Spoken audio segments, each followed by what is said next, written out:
महाराज श्री के चरणों में नमोस्तु। महाराज श्री, कई लोग पूजन करने के बाद विसर्जन पाठ में बोलते हैं श्री जिनवर की आशिका लीजिए शीश चढ़ाए, लेकिन साक्षात भगवान की ओर से आशिका लेने की बजाय फोने में जल डालकर उसे गंधोदक मानकर लगाते हैं, तो क्या महाराज श्री ये उचित है, ये मिथ्यात्व है? कृपया समाधान करें। गंधोदक मान के कोई नहीं लगाता। श्री जिनवर की आशिका लीजिए शीश चढ़ाए, आशिका का अर्थ आप लोग भगवान लेते हैं। आशिका का अर्थ होता है, हे भगवान, जो मैंने आपके गुणानुवाद किए हैं, जो मैंने आपकी पूजा की है, वे सारे गुण मेरे में प्रकट हों। पुरानी पूजाएं आपने देखी होंगी, नीचे लिखा रहता था जयमाला के बाद इत्याशीर्वाद पुष्पांजलि छपेद। तो इत्याशीर्वाद का अर्थ क्या था?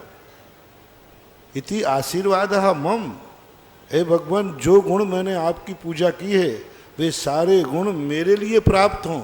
इसलिए वो आशिका लेना मिथ्यात्व नहीं है, वो भगवान नहीं है। भगवान नहीं है, भगवान की आशिका नहीं ली जाती, भगवान से अलग ढंग का व्यवस्था है। आशिका ली जाती है संकल्प की।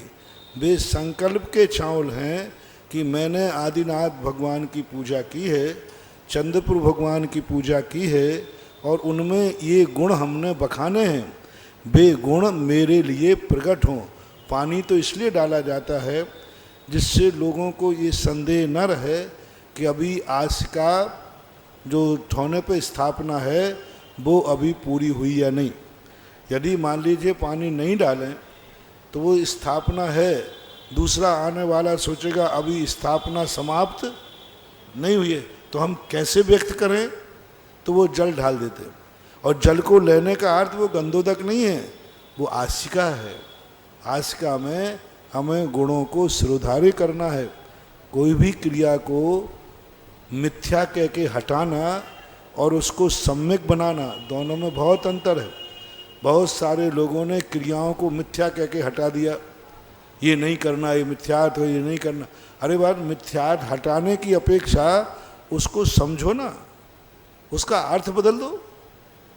सम्यक अर्थ हो जाने पर वही क्रिया जो परंपरागत रूप से चली आ रही है उसका नाश मत करो, क्योंकि क्रियाओं का नाश हो जाएगा तो आपके पुण्य कमाने के जो साधन हैं, संसार की व्यवस्थाओं का नाश हो जाएगा। फिर संसार में तुम्हें सारे पुण्य चाहिए, संसार में धन दौलत चाहिए, संसार में शरीर स्वस्थ चाहिए, संसार में आँखों में ज्योति चाहिए, संसार में कानों में शक्ति चाहिए। ये कहाँ से मिलेंगे? ये कहाँ से आएंगे? इन्हीं क्रियाओं से आएंगे। अध्यात्म और आत्मा, आत्मा कहने से शरीर स्वस्थ होने वाला नहीं है, वो तो मोक्ष के लिए है।